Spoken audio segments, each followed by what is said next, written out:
My next guest on the I Wish Virgin Media podcast is Mairead McGuinness.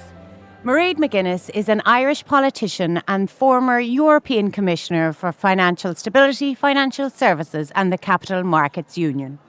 A member of Fine Gael, she has been a prominent figure in Irish and European politics for over 2 decades. Before becoming Commissioner in 2020, Mairead served as a member of the European Parliament, where she was Vice President and chaired numerous key committees on agriculture, sustainability and economic governance. Before entering politics, Mairead had a successful career as a broadcaster and journalist. A trailblazer for women in leadership, Mairead remains a passionate advocate for equality, sustainability and innovation in policy making, both at a local and global level. Mairead, thank you so much for taking the time to sit down with me today at I Wish. Well, I'm delighted, actually. I mean, that was a long list of 44 years working. Achievements. Actually, so I suppose. Yeah, it's funny how when you're in this gathering with young women, young students, and you see them so full of promise, I think the biggest thing to try and convince them is not to worry about now so much, but rather see your life as constantly learning, evolving and changing. I mean, when I went to Europe 20 years ago, I had firm ideas about how you do things and what should be done. And then I realised, that other people have different ideas. How do we get to work together? And in the way the world is today, that skill of actually recognising that your way isn't the only way and that we need to cooperate and support each other is actually a skill that's really necessary. And that can come from those science subjects where you use information and knowledge and facts to actually drive policy. So I think today's event is probably more important than ever around that kind of idea of how do we collaborate, because the world's in a bit of a mess, and how do we work together and encourage young people to want to be part of helping to fix it. Yeah, and the change. I love that. Mairead, as we've said, you've had an extraordinary journey in your career so far. Can you take us back to the beginning and share a little bit about your early journey and maybe something that shaped your interest in leadership? Well, I suppose it's only when you say those words that I say, okay, I'll take all of that and the whole leadership piece. I don't think I set out with an idea that I'm going to be a leader, I'm going to be a member of the European Parliament, I'm going to be a European Commissioner. I set out, I was 17 when I went to UCD. I studied agricultural science, specialising in economics, and I wanted to kind of be involved in journalism, but nobody in my family circle, or nobody in my circle. Okay. And I'm from RD, was a journalist. So I kind of had nobody to see, but I hoped it would happen. And through a series of what I think are, you kind of wonder how things happen, but they happen for good reason. I ended up on a trainee radio production course in RTE in 1980, straight from UCD, in a duffel coat. Very naive, I think. That was an unbelievable opportunity, though. It was, until after the course they didn't have a job for me because the budgets and whatever. Oh, no. But I got a contract. Yeah. And I suppose one of the things I should have said to the audience was sometimes you have to fight hard to even get a contract, to hold on to a contract. Yes. So I moved then within RT in various programmes, working up with Gabe Byrne on the Late in the End and doing other things. And then went to the Irish Farmers Journal. I'd studied, in between then I did an accounting and finance diploma. I was bored one winter. I'm a bit like that. I like learning. But I had a good career. I was 24 years in journalism, between RTE, local radio, television, print, Irish Independent, Farming Indo and all of that. And I was kind of, in 2003, Ear to the Ground, of course, was on. I'd started that in 1993. Pregnant with my first babies, which were twins. Oh my God. I had 2 more after, and they're now 31. But in 2003, I thought, God, there's something, I need to do something. I could have said, no, don't take a risk. You've too many things going on and it's too risky. But anyway, I did take a risk. I ran in 2004 as a Fine Gael candidate for the European Parliament, and I got elected. Nothing prepares you for an election campaign, and that's good. It's good you don't know what you have to go through because you wouldn't do it. Okay. So I think once I made that break and I got there and we had a great campaign and Avril Doyle and I got elected, 2 of us out of a 3-seater. So it was one of those kind of special moments. Yes. And then I fought 3 more campaigns. So my last campaign was 2019. So I served 16 years in the European Parliament. I was first vice president. I had great opportunities, and I used them for the sake of Europe and Ireland. I'm very much conscious of the responsibility. And then I was nominated as Ireland's commissioner by the Taoiseach, actually, who spoke here, Micheál Martin. And that was incredible to see policy making on the other side. Okay. So I think I've been in many ways blessed or lucky, but also I was open to opportunity. I never shied away from things that mightn't have, other people said, you'll never get that, or it's not for you. And anytime that was said to me, it almost kind of made me think, well, you watch this on. space. Yes, I love it. In the sense that why should somebody, you shouldn't have naive ambition or be silly about what you can do, but you shouldn't be put off if you have basic skill sets. And one of the basic ones is that you listen. You hear where people are, and you try and work with people, rather than force your own agenda, which, as we know, is happening globally today. So your career has spanned, as we've discussed, through broadcasting, journalism, and your pivotal role as a European Commissioner for Financial Stability, Financial Services, and the Capital Markets Union. Was there a moment or a turning point where you realised this was the direction you wanted to take? I think every step I knew that this was the direction I wanted to take.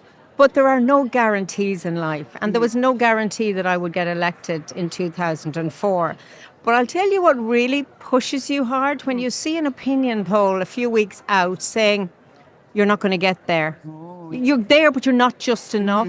My God, there's nothing like that to make you run harder and faster and be more determined. So I think I was always pushing hard. I mean, my background, I lived on a farm in RD in County Louth, and my parents, I suppose we're all hard workers. And I think that's the other thing, nothing comes easy. And nor should it. I think we should all work to achieve. So, every step, I actually did want to become a European Commissioner, but it wasn't going to be by the normal path, and indeed it didn't happen by the normal path. So again, it's part of this. I'm looking at this thing, I wish, and I mentioned that I wish it doesn't happen by magic. So you can wish, but you have to work. Yes. You have to be conscious of your capabilities, and you have to learn and grow all of the time.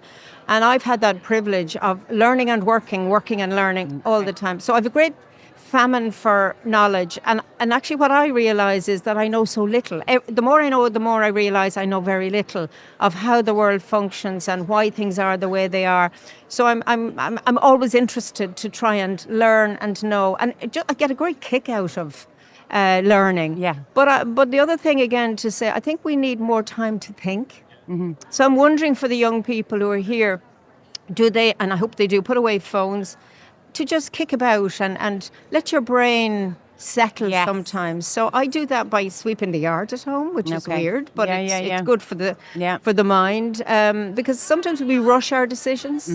If you don't give it enough time to sit with you. Just to sit and, not so much to do the spreadsheet thing, because I think it has to be about your feelings and your brain. It has to be that combination. Yeah, I love that. And we probably all need to do a little bit more of that. Throughout your career, Mairead, you've broken barriers and held influential positions in a range of fields. What have been some of the biggest challenges you've faced, and how have they shaped your leadership style?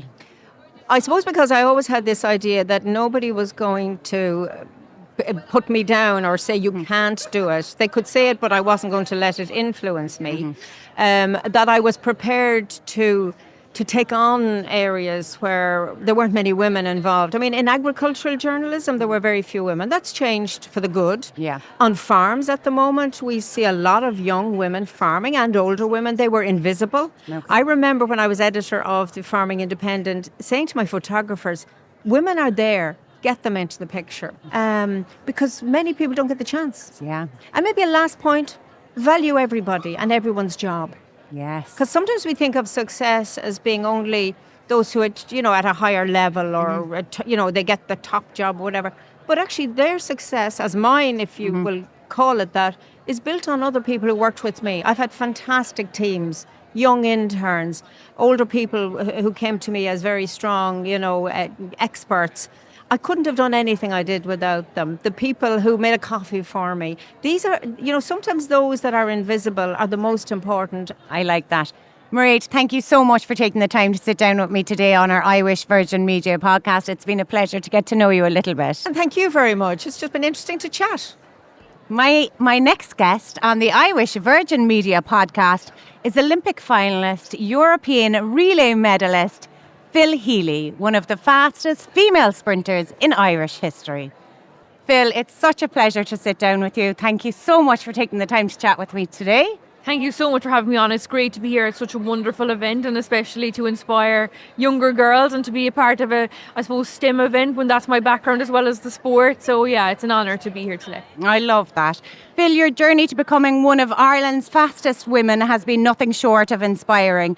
Could you take us back, please, to where it all began? What sparked your passion for athletics, and how did your early years shape your career today? Yeah, I suppose for me, it started when I was 11, so that's many years ago. Only purely because my sister, who's 2 years older than me, was really good at running, and she was always the runner in the family. She was really quick, and I suppose for me, I only went along to keep her company and have the crack. Loved having messing and just meeting different people. But I did so many sports right up until I was 17, soccer, camogie, hurling, football, swimming, you name it, I tried it. Outside of that, I did music, drama. So I was exposed to so many things, and I was so lucky, I suppose, to have those opportunities.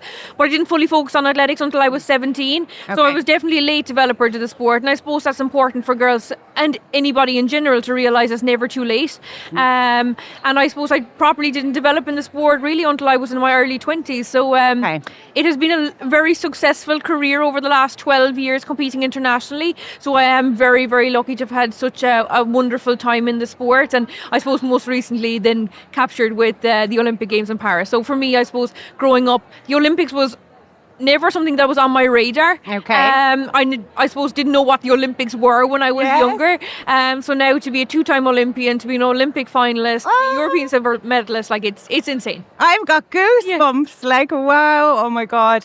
Your story, Phil, is filled with defining moments like that unforgettable first relay race that went viral.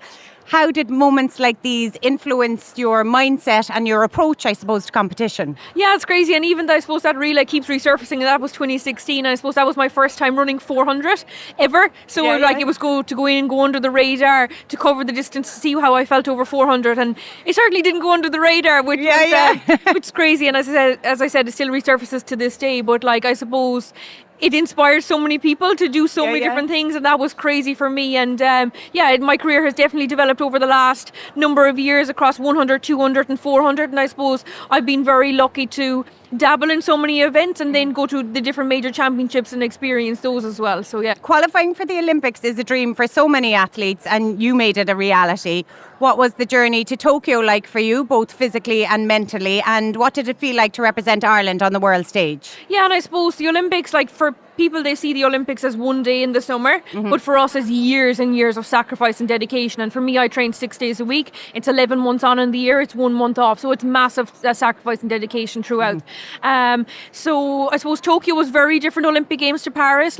It obviously was postponed in 2020 and moved to 2021. And I suppose as athletes, we had that fear and uncertainty of, okay, I was in the position in 2020 to qualify. Am I actually going to make it in 2021? And you're like, your Olympic dream's going to be actually over. But I suppose I was very lucky that it gave me extra time to prepare. My body was in good condition, and I qualified in both the 200 and the 400, and then I was part of the mixed relay as well that made the final. So I suppose for me, I was the first Irish athlete to ever compete in 3 events at an Olympic Games, so that was a massive achievement for me. So then once you went to Paris, it was a whole different experience. The crowds were allowed. There was 80,000 people there.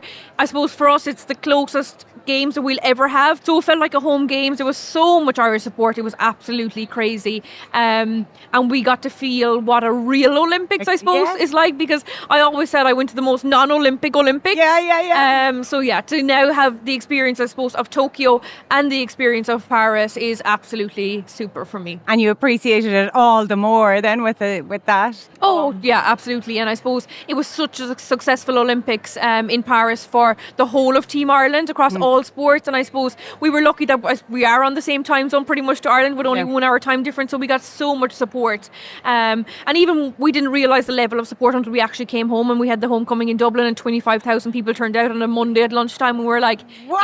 It's lunchtime, do people not have a job to go to? Yeah. So it was absolutely crazy. Oh, I love that. The path to the Olympics also involves, of course, as you've just mentioned, many sacrifices and challenges.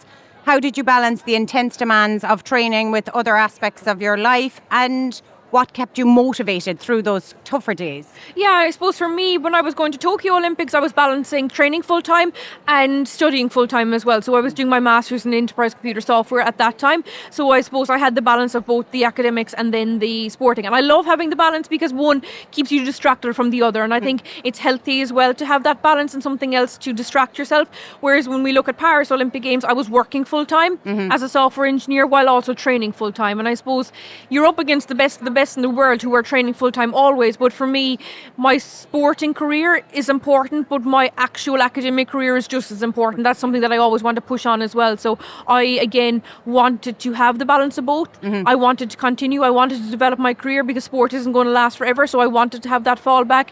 And yes, there was 100% extremely challenging at times to balance both, because basically you have 2 full-time jobs. Yes. And it was demanding, but it became my routine, it became my normal, and I am happy it all worked out. I love it. You're like Superwoman. In addition to being an Olympian, as you've said, you've pursued a degree in STEM. How did you manage to balance the intense demands of academics with your sporting career? Yeah, and as I said, I suppose it kept me organised, it kept me disciplined. I had the routine, I knew what time training was, I knew my study demands, so I suppose it gave me that structure and discipline, as I said. And I love the career in STEM, so I work full-time as a software engineer, and I suppose previously my background, I graduated as a nurse, a children's and general nurse, so I suppose that's a very female-dominated career. Yeah. And then the IT sector can be seen as male-dominated, and I suppose it's so important then to have an event such as I Wish here today to educate the girls and break down the barriers and perceptions that are associated specifically with a career in STEM, but not only STEM, but just for me, a career in IT, because when I was in secondary school, I didn't know what a career in IT involved. To me, it's someone like who loves gaming, who loves fixing computers, who is like in the corner, hood up, like not the most like social person, or like loves maths and different things like that. Absolutely not the case. I could not fix your computer. I absolutely hate pure coding. I don't do gaming.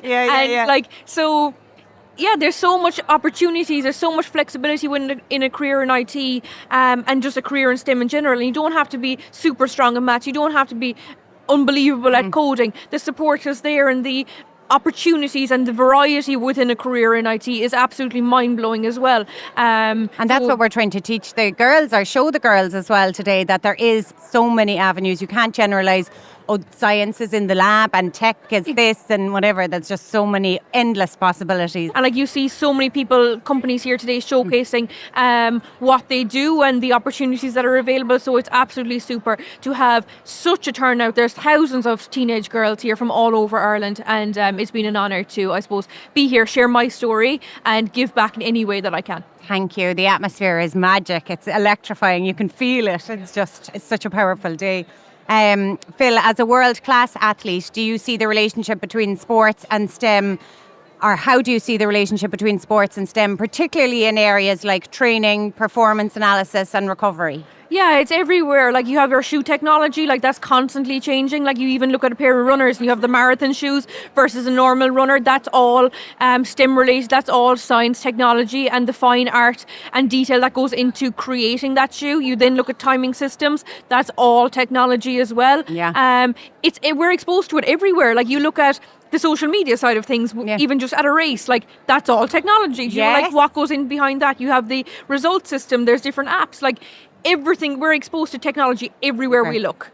So STEM is everywhere, even if we don't think about it. It is everywhere we look. It's associated within every career. And it's getting more and more so all the time. For our listeners, Phil, and young people, particularly girls who might dream of a career in STEM or sports, what advice would you give about pursuing goals in predominantly male fields or male areas? Yeah, and I suppose it's about branching yourself outside the typical norms, because sometimes when we're in secondary school we're exposed to the normal careers as such of like a teacher, a nurse, a doctor, a pharmacist. Like I even remember when I was back in secondary school, I was like, how does somebody know about marketing and different things like that? So like it's so important to pursue your own passions, to get the information, because the information is everywhere, and I suppose it's about reaching out to the correct people, and everybody is only willing to help, and that's why having an event like today is super to educate the girls. They don't have to look, it's there at their fingertips to get the information. So it would be about pursuing that. Do what you want to do yourself. Just because your friends are going off in a different avenue, that doesn't mean that you have to do it. Again, it may not mean that you go into college straight away after doing your leaving cert. It's about taking that year out, give yourself that time to research what you actually want to do. As well, but have that confidence to pursue it if it is your passion, because at the end of the day, you're the one that's going to be working in it for 40 something years. Yes. You want to enjoy it, you want to develop as a person within that career, so it is about doing what you want, and if you have a certain dream, it's going after that and not following certain people. Yes, and have confidence in your ability to choose it too. 100%. Phil, it's been an absolute pleasure to chat to you. Thank you so much for taking the time, and I hope you enjoy the rest of I Wish today. Thank you so much. Thank you. Thank you.